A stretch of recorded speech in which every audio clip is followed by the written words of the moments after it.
chaton, j'espère que vous allez bien. Aujourd'hui on se retrouve pour une vidéo make-up printemps. J'avais plusieurs idées pour faire ce make-up printemps. Là j'ai eu envie de faire quelque chose d'un peu plus simple, un peu plus soft. Je suis un peu beaucoup dans ma période un peu soft make-up, pas forcément de trucs extrêmement élaborés. Donc on va commencer tout de suite. Donc il y a un peu de tous les prix, il y a du petit prix, pas petit prix, j'ai pris un peu de tout. Donc on va commencer avec ma base du moment qui est la Glow Primer de chez Max & More que vous retrouvez chez Action. Alors ce n'est plus ce format là, mais c'est un format un peu différent, mais c'est le produit est le même, c'est juste qu'ils ont changé de packaging, c'est tout. Hop là, et je m'en suis mis sur le pantalon. Voilà, on est content. Donc j'ai mis ma base. Ensuite je vais passer à ma base pour les yeux de chez R.E.M. Beauty. Je commence à arriver au bout. Il en reste pas mal, mais il reste plus grand chose. Je l'ai pas mal mise en fait ces derniers temps aussi, même un peu hors caméra, mais c'est vrai que c'est une base que je pense que je vais racheter. Alors je vais voir si je peux pas trouver des dupes pour vous faire une vidéo dupe justement de produits chers pour les petits budgets. Si vous voyez un peu l'état de mon contour d'œil, de mes yeux, je suis vraiment, mais alors c'est une catastrophe. C'est vraiment la catastrophe pas banale. Ensuite je vais prendre mon 24 Brow Setter comme ceci de chez Benefit pour les sourcils. Donc celui-là vous savez bien que je change pas trop de produits sourcils en général. Je suis pas très produit sourcils, ou ça dépend des périodes, il y a des fois oui, des fois non. Et mes cheveux qui partent en cacahuète, j'ai les cheveux un peu sales, il faudra que je les lave aujourd'hui ou demain. Pour le fond de teint, je vais partir sur le Better Skin Everglow de chez Sephora en teinte 17.5. Donc c'est ma teinte, on va dire une teinte claire. Donc c'est vrai que c'est pas un fond de teint que je mets très souvent, mais je pense que c'est un fond de teint qui va plus convenir pour la période printanière vu que c'est une couvrance moyenne. Après franchement, plus je vieillis, plus je vais vers des couvrances moyennes. Je vais plus trop vers des couvrances fortes. Donc je pense que d'ici quelques temps, je n'aurai quasiment que des couvrances moyennes ou moyennes modulables concrètement, et plus vraiment de grosses couvrances, sauf vraiment pour certaines catégories de produits, mais pour les fonds de teint, je pense que non. Donc c'est un fond de teint glow hydratant, pour ceux qui poseraient la question, qui tient 12 heures si j'ai bien vu. Alors 12 heures d'hydratation, fond de teint éclat longue tenue avec des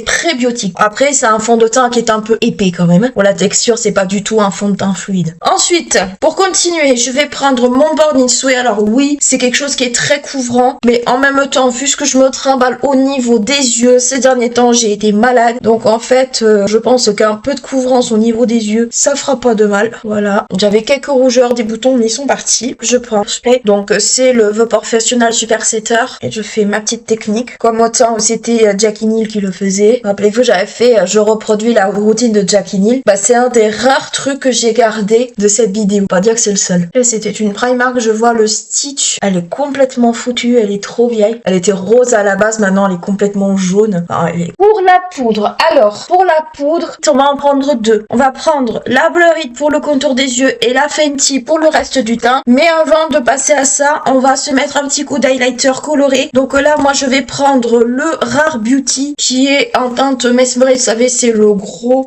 format d'highlighter. Je suis désolée, j'ai un peu de poudre partout. Après, je vais en mettre un peu au niveau des joues. C'est pas des produits qui descendent vite, hein, donc vous inquiétez pas si vous voyez que le produit ne descend pas vite. Je crois que si je me fie à la marque, je dois être autour de ça ou de ça. Donc il n'y a pas vraiment grand chose que j'ai utilisé. J'en utilise, mais voilà, c'est un gros volume et ça vous dure très longtemps. Après, il existe aussi en poudre si vous voulez. Moi, je l'ai pas encore acheté en poudre, pourtant ça fait longtemps qu'ils sont sortis, mais j'ai pas eu l'occasion de l'acheter en poudre. J'ai envie de faire quelque chose d'un peu printanier, un peu, on va dire un peu glacé, mais glacé rosé quoi. Pas glacé genre glacé bleu comme on pourrait voir pour l'hiver. Donc pour la poudre, on va commencer par le contour des yeux. Donc là, je vais prendre la Blur It, donc c'est la teinte lilas. Je l'ai retesté, je trouve qu'en fait le tamis en tissu comme ça est très compliqué. Donc en fait, je l'applique au pinceau souvent parce que ça en dépose beaucoup plus que la houppette, je trouve, et c'est moins difficile. Alors le problème de cette poudre, je trouve, c'est qu'elle ternit beaucoup le teint. Moi, j'ai des cernes par exemple qui sont foncées en ce moment et en fait, j'ai pas réussi déjà d'une part à retrouver ma palette correctrice et d'autre part, si vous avez les cernes très marquées, très foncées, ça vous ternira le contour d'œil encore plus, ça vous le fatiguera encore plus, je trouve. Après, la couleur en soi, elle est très belle. Ça a un peu surfé sur l'époque où Huda Beauty avait sorti quelque chose comme ça. De toute façon, à un moment donné, on ne voyait que ça, des poudres lilas, que ce soit chez Huda, que ce soit ailleurs. Voire même, là en ce moment, c'est la Cherry qui revient, puisque vous avez NYX qui a sorti aussi sa version de la poudre de Cherry. Sans compter que Huda maintenant a aussi sorti une poudre duo qui a d'un côté peach et de l'autre côté cherry, côté rose. Donc ça peut être pas mal aussi. Voilà, vous voulez contrebalancer vos cernes et tout. Je la trouve très très jolie, mais en fait, je me demande aussi si ce genre de poudre ne peut pas s'utiliser en blush. Quand on l'a acheté, qu'on est déçu pour le teint, je me pose la question. Mais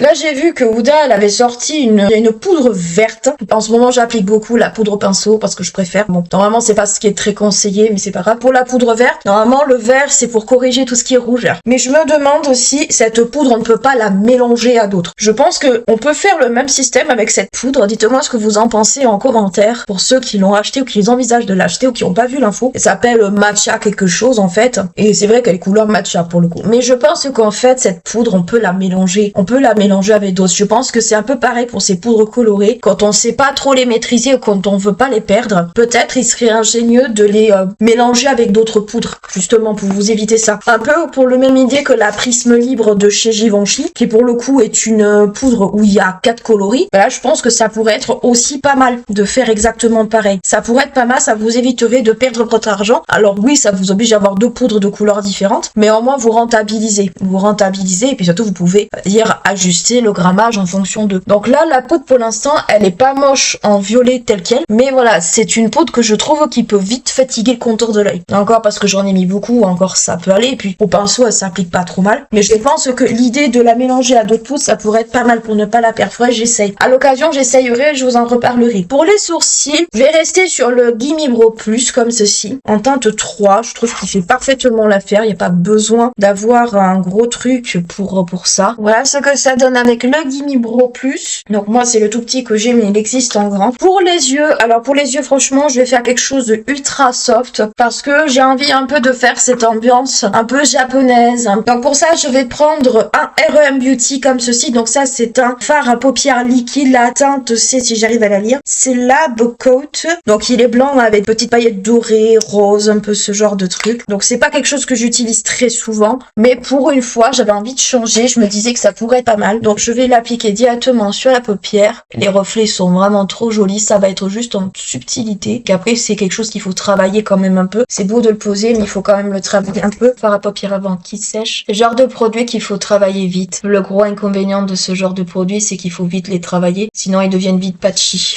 Et c'est exactement ce qui est en train de se passer. Alors, les reflets sont très jolis. Mais alors, pour l'étaler, soit vous avez un pinceau super précis, soit votre meilleur ami, c'est votre doigt. Parce que le problème, en fait, de ce produit, comme beaucoup de produits comme ça d'ailleurs, c'est que si vous en mettez trop, bah, ça peut faire des catastrophes. Et si vous en mettez pas assez, on voit rien. Ça, c'est un peu le problème de ce genre de produit, c'est qu'on peut ne rien y voir. Alors, il est très beau. Les paillettes sont super belles et tout. On va faire la même chose de l'autre côté, mais cette fois, on va attendre beaucoup moins longtemps. Parce que ça, c'est le genre de produit qui sèche très très vite. Après, franchement, les paillettes et tout, c'est vraiment très très beau. C'est très Ariana Grande pour le coup. Ça fait très Ariana, c'est très très très joli. Après, honnêtement, quand vous en mettez un peu sur les paupières, un peu en dehors comme j'ai fait, essayez de faire une correction avec soit la poudre, soit quelque chose, parce que ça peut faire très vite moche. J'utilise soit des crayons en ce moment, soit des fards à paupières, mais j'utilise plus vraiment les fards à paupières liquides pourtant. C'est vraiment un gain de temps pour le coup. Donc ça fait, j'aimerais bien que vous voyez les paillettes, elles sont magnifiques. C'est des paillettes roses, blanches, magnifiques. Franchement, c'est des super belles paillettes et c'est dommage que vous les voyez pas en caméra, elles sont vraiment trop trop belles. Pour le mascara. Alors pour le mascarouille,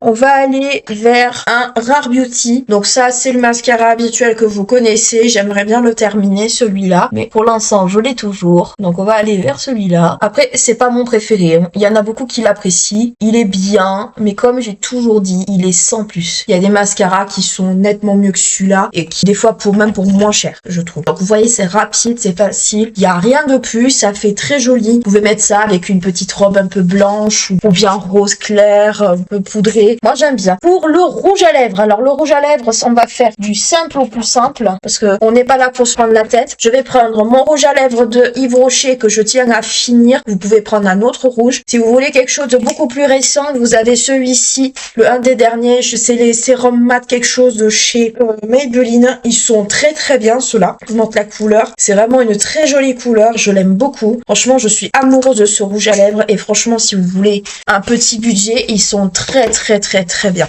Moi, c'est juste que je veux vraiment finir le Yves Rocher. Vous voyez, il reste quasi rien et en vrai, ce serait dommage de le gâcher. Il fait très clair. Après, c'était une couleur que je portais à une certaine époque, donc c'est pour ça qu'il est aussi très très clair. Mais voilà, c'est quelque chose chose que je tenais à liquider parce que je n'aime pas gâcher. Et vous savez à quel point je supporte pas la surconsommation de produits quelle qu'elle soit. Et voilà pour mon look printanier. Alors c'est vrai que c'est un peu plus soft que l'année dernière et l'année d'avant, mais ça avait envie un peu de changer aussi, de faire des make-up un peu différents, un peu plus légers. Alors je suis pas dans une era clean girl ou quoi que ce soit, c'est juste que je me dis quitte à se maquiller quand on n'a pas trop le temps, quand on n'a pas trop d'inspi ou pas trop envie aussi, ça peut nous arriver à toutes, on peut tout simplement se faire un make-up sympa sans pour autant utiliser 40 milliards de produits. Je me fais une queue de cheval, m'en voulez pas, parce que tout simplement on n'a pas le temps et pas l'envie et pas l'inspi tout simplement. Donc voilà pour mon petit make-up du jour. J'ai les petits cheveux qui repiquent mais moi je n'utilise pas de gel. J'espère qu'il vous aura plu, qu'il vous aura intéressé, que cela vous aura donné des idées. Franchement j'aime beaucoup ce produit là pour ce genre de make-up. Je pense que je vais le réutiliser un peu plus souvent ces jours-ci. Alors j'ai pas mis de crayon dans la muqueuse ni quoi que ce soit parce que j'avais pas envie. Et puis au bout d'un moment, même si il faut faire des make-up complets, au bout d'un moment aussi il faut faire ce qu'on a envie de nous et pas toujours ce qu'on veut que l'on fasse tout le temps. Des fois il faut un peu aussi se faire plaisir. Donc voilà, j'espère que ça vous aura plu, que ça vous aura intéressé. N'hésitez pas à liker, à clocher, à vous abonner à la chaîne si ce n'est pas encore fait. Moi je vous fais d'énormes bisous, je vous dis à bientôt.